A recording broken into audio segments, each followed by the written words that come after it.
Aamir story. मैं दक्षिण पूर्व में एक इस्लामिक स्टेट में एक प्रसिद्ध राजनेता परिवार का बेटा हूँ। एशिया इस्लाम सर्वव्यापी था और हमारे जीवन में एक केंद्रीय भूमिका निभाता था। मेरे पिता खेल और संस्कृति। उनके पिता राज्य के राजनीतिक नेता, एक महान सल्तनत के वंशज, राज्य के संस्थापक, राज्यपाल और मुख्यमंत्री थे। उन्होंने विशाल राज्य मस्जिद के निर्माण की शुरुआत की। एक धर्मनिष्ठ मुसलमान के रूप में उन्होंने देश का इस्लामीकरण किया और बहुसांस्कृतिक राज्य में अल्पसंख्यक धर्मों का दमन किया। ईसाइयों को सताया गया, मिशनरियों को देश से निष्कासित कर दिया गया। परिवार के संरक्षक के रूप में मेरे दादा ने मुझे मेरा नाम दिया, जिसका अरबी से अनुवाद किया गया विश्वास की नींव, मेरे लिए एक प्रकार का भविष्यवाणी संदर्भ। मेरी परवरिश मुस्लिम सिद्धांतों का पालन पोषण करती थी। मैंने अरबी भाषा, कुरान, शुद्धिकरण नियम, प्रार्थना करना और बहुत उपवास सीखा। एक आदर्श मुस्लिम परिवार के रूप में हमें इस्लाम को विशेष रूप से अच्छी तरह से उदाहरण देना था और अतिरिक्त अच्छे काम करने थे। मुझे असली या भरे हुए कुत्तों के साथ खेलने की अनुमति नहीं थी। मेरे गले में मैंने धार्मिक ग्रंथों के साथ एक हार पहना था। शौचालय का दौरा कुरान पढ़ने जैसे धार्मिक अनुष्ठानों के साथ था। जम्हाई लेते समय मैंने जिन्नों को प्रवेश से वंचित करने के लिए एक कविता पढ़ी। छींकते समय एक अन्य अरबी सूत्र ने सुरक्षा की पेशकश की। सफाई और प्रार्थना के दौरान आंतों की गैस से बचने के लिए अनुष्ठान की पुनरावृत्ति की आवश्यकता होती है। रमजान के महीने की उपवास अवधि के दौरान मुझे सूर्योदय से सूर्यास्त तक कुछ भी खाने या पीने की अनुमति नहीं थी, यहाँ तक कि मेरे थूक को निगलने की भी अनुमति नहीं थी। ये उन सैकड़ों नियमों में से कुछ हैं जिनका मुझे पालन करना था। कुछ गलत करने का डर लगातार मौजूद था। एक युवा लड़के के रूप में मैं अक्सर यात्रा करता था, विभिन्न देशों में रहता था और अन्य संस्कृतियों और धर्मों के बारे में सीखता था। मुझे एक घटना याद है। मैं 6 साल का था। मेरे पिता ने उनकी वजह से बहुत यात्रा की। उच्च पद। अक्सर मैंने उसे महीनों तक नहीं देखा। एक बार मैंने उसे इतना याद किया कि मैं अल्लाह से उसे मेरे पास वापस लाने के लिए कहना चाहता था। मैं अरबी प्रार्थनाओं और शुद्धिकरण अनुष्ठानों को जानता था, लेकिन मुझे नहीं पता था कि अल्लाह के सामने एक विशेष अनुरोध कैसे लाया जाए। अल्लाह मेरे लिए बहुत दूर था। केवल कुरान में अपनी सभी आज्ञाओं और शुद्धि नियमों के साथ गहरी पैठ के द्वारा पहुंचा जा सकता था, और यह गलत अरबी थी। ईसाई धर्म अलग था। एक युवा लड़के के रूप में ईसाई सामग्री वाली फिल्मों ने मुझे प्रभावित किया था। वो वाडिस में ईसाइयों को यातना दी गई और भूखे शेरों के पास फेंक दिया गया। फिर भी वे अपने परमेश्वर की आराधना कर सकते थे और रोमन गुर्गों को क्षमा कर सकते थे। वे कमजोर थे, फिर भी मजबूत थे। वे मर गए, लेकिन उनके पास अनंत जीवन की निश्चितता थी। वे जानते थे कि उन्हें परमेश्वर द्वारा स्वीकार किया गया और प्यार किया गया। उनका दोष माफ कर दिया गया। जैसे अल्लाह दूर था, ईसाई ईश्वर उनके करीब था। उन्हें पिता भी कहते थे। मैं दोनों प्रभावित और भ्रमित था। अंत में मैंने अल्लाह से परंपरा के अनुसार और दिल से प्यार करने वाले ईसाई भगवान से तटस्थ रूप से प्रार्थना करने की हिम्मत की। मैंने अपनी प्रार्थना चटाई को एक ईसाई प्रतीक के साथ सजाया और अगले दिन अपने पिता की वापसी के लिए प्रार्थना की। अगले दिन दरवाजे पर दस्तक हुई। मेरे पिता खड़े थे उसके सामने, हंसते हुए और चिल्लाते हुए, आश्चर्य मेरे बेटे। मैं रोमांचित था। परमेश्वर वास्तव में अस्तित्व में है और उसने मेरी प्रार्थना का उत्तर दिया। लेकिन कौन सा भगवान? यही मैं पता लगाना चाहता था।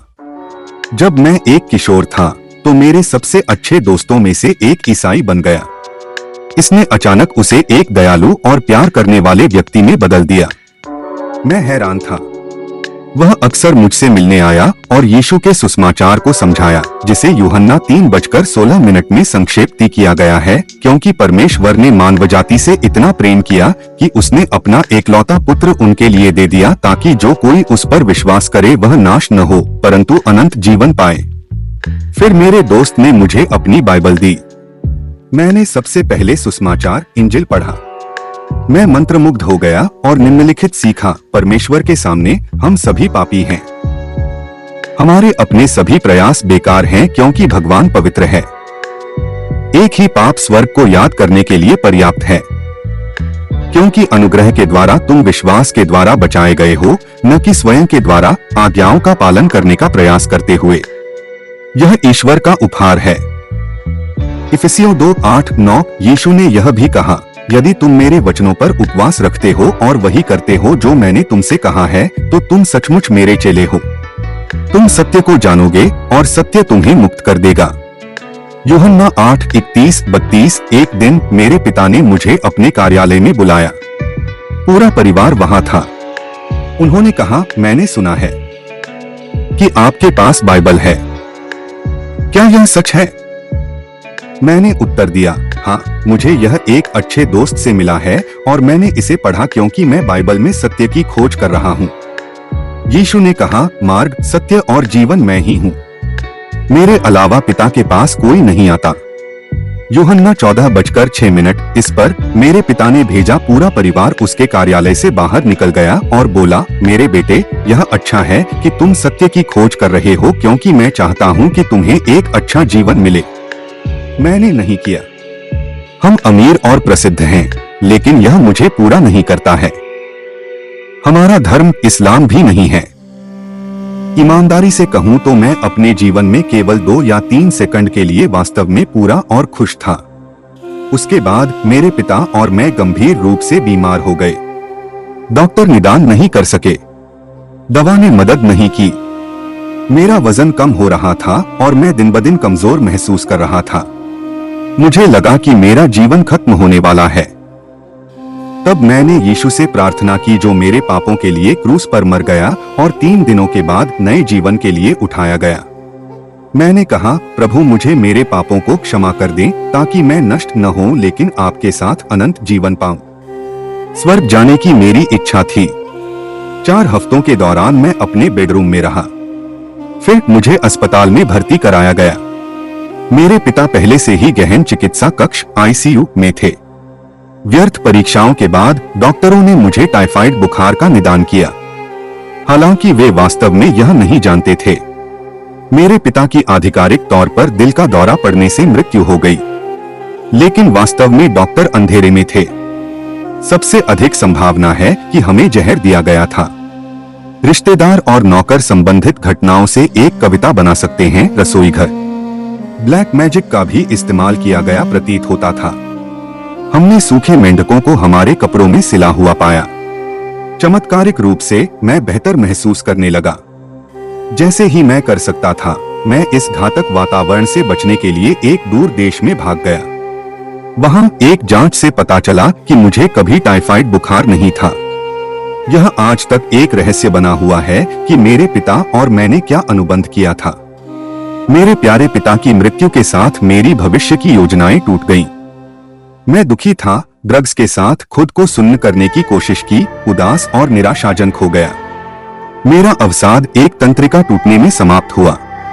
1 साल के बाद मनोवैज्ञानिक नुकसान में थे। तब मैंने परमेश्वर को याद किया, जैसा कि बाइबल में वर्णित है। वह यीशु मसीह में हम मनुष्यों से मिले। वह हमें निराशाजनक परिस्थितियों से मुक्त करने का प्रस्ताव देता है।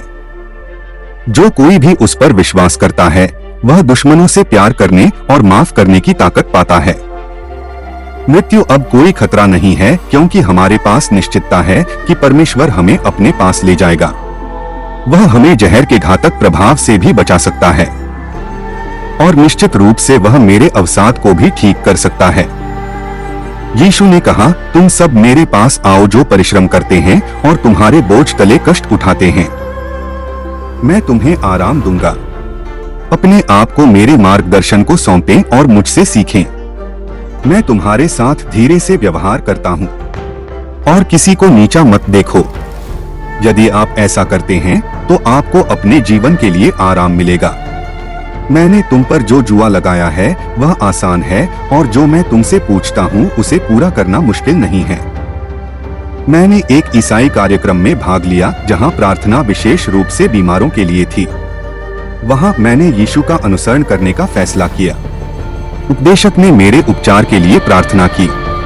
तुरंत मैंने महसूस किया कि बहुत सारे बोझ और भारीपन मुझसे दूर हो गए हैं। मैंने अनुभव किया कि बाइबल क्या कहती है, अपने पापों को एक दूसरे के सामने कबूल करो और एक दूसरे के लिए प्रार्थना करो ताकि तुम ठीक हो जाओ। याकूब 5:16 मुझे शांति मिली। आज मैं इस भगवान के साथ रहता हूँ और जानता हूँ कि वह हमेशा और हर जगह मेरे साथ है। एक मुसलमान के रूप में अल्लाह बहुत दूर था, लेकिन यीशु मसीह के माध्यम से परमेश्वर मेरे करीब आया है और मैं उसका बच्चा हो सकता हूँ और उसे पिता कह सकता हूँ। ये घटनाएं वर्षों पहले हुई थीं। मैं परमेश्वर और यीशु मसीह को अधिक से अधिक घनिष्ठता से जानने लगा। क्योंकि मैं ईसाई बन गया था, इसलिए मुझे अपने मूल के मुस्लिम परिवार के वंशज के रूप में सभी विशेषाधिकारों से वंचित कर दिया गया था। मुझे विरासत में नहीं मिला और सभी संपर्क काट दिए गए। लेकिन भगवान ने हमेशा मेरी और मेरे परिवार की अच्छी देखभाल की है। मुझे ईसाई बनने का कभी पछतावा नहीं हुआ। आज मेरे मुस्लिम परिवार की महिमा केवल संग्रहालयों और स्मारकों में पहचानने योग्य है। सब कुछ सामग्री इतनी पिघल गई है, महल खंडहर में है। उनकी इस्लामी पार्टी अर्थहीन है। राजनीतिक प्रभाव खत्म हो गया है। अपनी नई स्थिति के माध्यम से मुझे एक आध्यात्मिक परिवार मिला है। मेरे उद्धारकर्ता यीशु मसीह के माध्यम से मैं अनंत मूल्य के साथ एक विरासत साझा करता हूँ। आज मैं अपने नाम के रूप में खड़ा हूँ, जो इस मजबूत विश्वास की नींव पर भविष्यवाणी करता है, यीशु मसीह। आज मेरा मिशन राजनीतिक नहीं बल्कि आध्यात्मिक है। मैं सभी लोगों के बीच यीशु मसीह के माध्यम से दिए गए अनुग्रह की खुशखबरी को उत्साह के साथ व्यक्त करने के लिए जीता हूँ, मेरे प्यारे मुस्लिम दोस्तों और परिवार के बीच भी।